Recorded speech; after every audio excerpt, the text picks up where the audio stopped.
And I feel like I'll say Crash, this movie, and This Is America all go in the same pile of like it's so real Well, that even you Get don't Out see yourself has a little in bit it. of it too. Yeah, but Get Out was blatant with it. I don't feel like that. I Like feel this like movie they was. tried Get to Out was covert- much more easier to dissect than this movie. Yeah, but that's the thing is, I try and explain sort of the hidden meanings in Get Out to people that I know that are older, and they're kind of like, it's a horror film. I don't like horror films. It's I don't want to cognitive see dissonance. it. And I keep telling them, no, it's not just, I wouldn't go so far as to call it maybe a horror It's film. a psychological thriller Yeah. and representation of what it is to be black. It's a modern day Guess Who's Coming to Dinner. And I say that to people that like Guess Who's Coming to Dinner, and they still are like, I don't know. And I say to them, go ahead. The same see it. overtones were kind of in Black Panther, if we're going to be honest. That I haven't seen yet.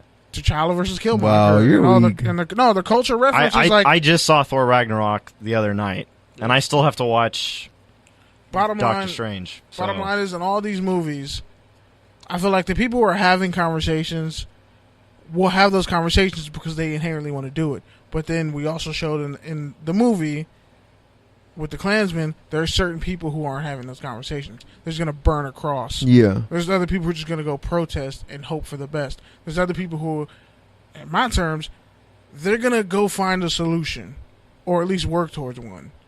And I feel like with this movie, it's like, okay, for anyone who didn't understand and didn't know, here it is. But what do we do now? And that's the question that it always comes back to. But No I matter feel what like movie comes out. if you're looking at it from that point of view, I could see why you would be disappointed in it because I don't feel like it was an accurate portrayal of that. Yeah, like I don't feel like it. I don't too feel short like of a movie. No, I don't feel like that. it was. I don't feel like it was tragic enough. I don't feel like it was sad enough. I don't feel like there was enough anger in it. Like I don't feel like there was enough rawness in it for it to be even somewhat accurate of a portrayal of what happened. So did it or feel like anything. kind of a bedtime story to you? No, it just felt like a movie. It honestly felt like a movie. Like from the It jump. didn't feel real enough, so it just like you just Well, came and watched it. And you're like, I think that's another thing that Yeah. may be more of a damnation on film too, because if we're so used to sex and violence and anger and emotion in film, and then you see this where But see, that's the why violence is limited. The anger. That's why I'm drawing on it. That's why I'm drawing on it because I think that was intentional, not just for they didn't want to shock us, but really they didn't want to shock us. Like they didn't want us to be turned off. Well, I think There's enough there. I feel like it already. was the dialogue and the beliefs that were what was meant to shock us. I mean, that's kind of what I came away from it. Just as and. But I can imagine. I mean, people me in the personally, theater- I mean, I've seen and heard that already, so I wasn't shocked. I was right, me expecting too. that. Yeah, 100%. So Yeah. it's like everything they said. But yeah, man, we already spent way too much time on this, so let's get to the football stuff real quick. Mancini, you can chime in if you want. You can laugh if you want. Do what you need to do. Actually, can I just quickly ask this one question that I've been dying to ask Kenny for a long time listening to this show? All right, go ahead. Kenny, what's this podcast like? Oh, You ain't ready. okay. This podcast is like you're at a barbecue or just at a public park venue. You already used this one last week. No, it's totally different. You literally it's used totally this one different. last week. Shut You up. can't use the same setting. All right, Okay, let's fine. I reset. just different setting. You're at a concert. You're at a concert. It doesn't matter how you got to the concert. Some people in your group didn't want to be. Why would you listen to a podcast at a concert? If this turns Could into you how shut the hell up? if this turns into a story involving us, It's not Matador Nights. okay, No. okay. But there's parallels. Let's say you're at a concert. It could be one of those open air concerts where like you're really far away, chilling on a picnic blanket, whatever. And at a certain moment, like you and whoever you're with and everyone in your area, like there's just something that's said or a moment that happens and y'all all just get on the same wavelength. You catch a vibe, whatever. And let's say it's over, you go home, but you think about that vibe that you caught, and you're like, you know what? That was dope. I wanna feel that again. That's actually a great comparison. So, I Yeah, that's apologize what I'm for saying. shitting Shut on the it. hell up and let me talk. Fuck.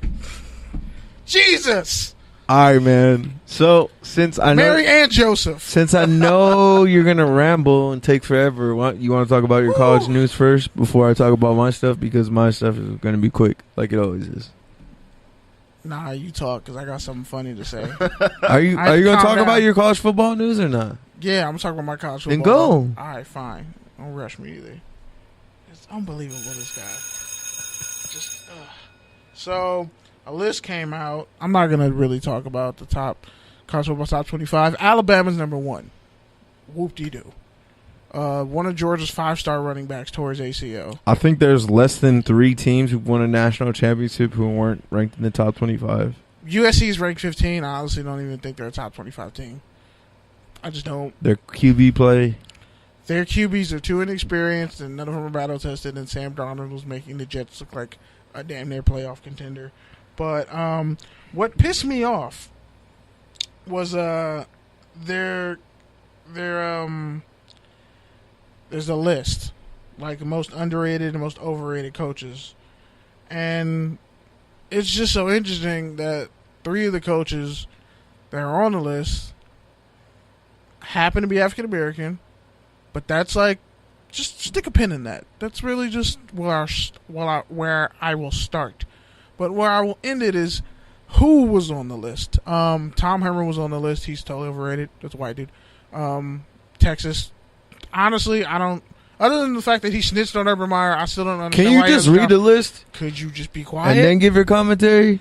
All right. Because I want to hear I haven't seen the list, so I would like to hear the list in a way that's like, it just says digestible. 5. It doesn't say the whole list, but there's like 5 coaches who are tied. But the names that stick out on the list: Willie Taggart, Florida State head coach; David Shaw, Stanford head coach; and How's David Shaw overrated? But okay. yeah, I'm about to get to it. And the last one who's overrated, James Franklin, Penn State. Now, That one's okay. I'm cool with that one. what? Okay, see, all right. Pissed me off today, Pete. So, by the way, if y'all hearing this, we recorded this like Wednesday night. Like midnight. I opened the show with that. You said Tuesday. It's Wednesday now. But anyway, so Oh, we're being mad petty today. Yeah, man. it's being very, very specific there. Yeah. Yeah, especially specific. because people are going to listen to this on Thursday or on demand, so it really doesn't fucking matter what time it is. But go ahead. I'm going to hear it in the It car doesn't on matter what your Saturday. name is, Pete. Be quiet. Like, Why you I'm wait till hearing Saturday? 'cause Damn. that's when it But pops anyway. up on my podcast feed. Because that's when he has 2 hours to listen to it, and that's when you usually upload it. But go I ahead. uploaded Friday, so calm down. Everybody relax. So I have a problem with those 3. Willie Taggart he still has a career losing record. He was kind of like average at Oregon, but he brought that program back and actually left a lot of talent there. Like Justin Herbert is considered like a potential top 10 quarterback, even though he got hurt. He's at Florida State, and he was excellent at University of South Florida. He put them back on the map. I remember I think they had a winless season, or they were like 1-10. It was bad. They were terrible, and he brought them back to prominence and pretty much left Charlie Strong with a full cupboard of South Florida athletes. Went on Oregon, and now he's at Florida State. And for everybody giving him grief, they really need to go back and look at his coaching tree. He's really done a great job. James Franklin, I'm really tired of people disrespecting him. He had 2 9-win seasons at Vanderbilt. I think it was 2013, 2014. Went 9-4. They've only won like 9 games in 4 years. They've only won 9 games 4 times in the entire history of Vanderbilt football, which is like over 100 almost. And it was those 2 years that James Franklin was there, which produced the likes of like Jordan Matthews and a linebacker who I can't remember who plays for the Houston Texans. But he transformed that Vanderbilt program to the point where they kind of can compete a little bit. And he left that program much better than it was because they was terrible for a while. Then he goes to Penn State, and yeah, he was 76. They were coming off sanctions, and it was bad. But he got them to 2 straight 11-win seasons. He managed to recruit and produced Saquon Barkley, who arguably was the best player in the draft, even though he went number 2 overall. And Penn State is in the hunt for a national title. But people are dogging him, giving a bad time when Penn State was in shambles after the whole Jerry Sandusky, Joe Paterno thing. And lastly, David Shaw, really disrespectful that he's on this list, because he's been in Stanford for 8 years and he's literally transformed that program to something better than Jim Harbaugh could ever imagine. And that shit is trash. And whoever put those 2 guys on the list, they're garbage. One of the comments for Shaw was like, well, he's pretty much blessed by the football gods to be at Stanford. And another guy pretty much... He could have left Stanford so many times already. Yeah. But he's still producing to the NFL talent NFL. there. He could have been an NFL coach already, like 3 seasons, he's 4 like seasons. The winningest coach in program history already. And that program was trash when he got there. Yeah. Not trash, but it was pretty. It was trash when Harbaugh got there, and then when he left, everyone was like, "Oh my God, Andrew Luck and Harbaugh left," and Shaw was like, "Chill, I got this."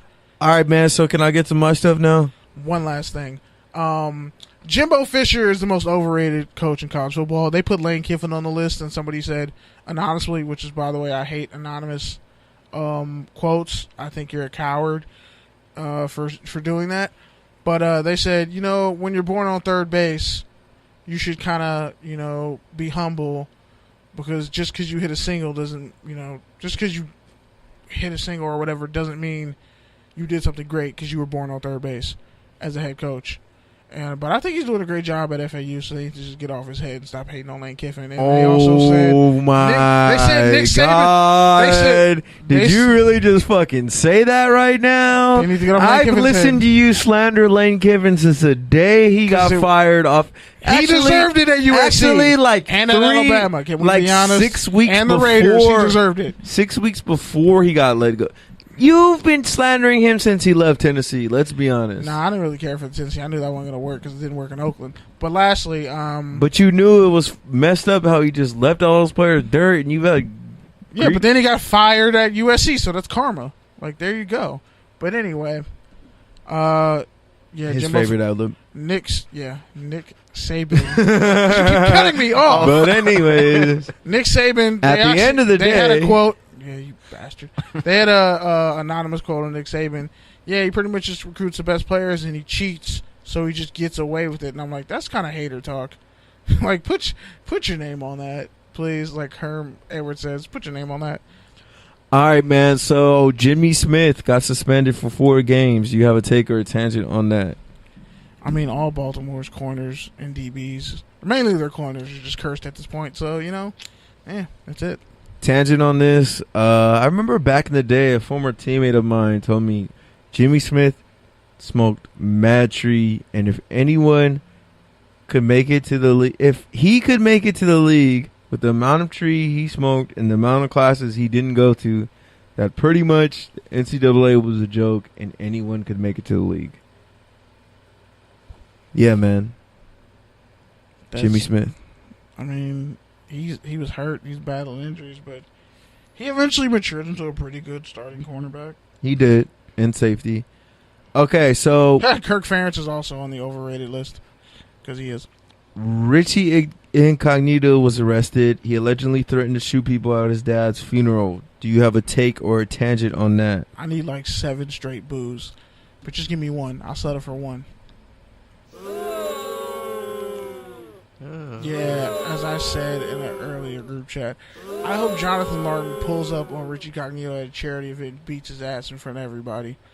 He's a bully. That would never happen, but... Yeah, he's a bully and a racist, and I'm sick of Richie Incognito, and I have no sympathy in my heart for him as a person. Yeah, man.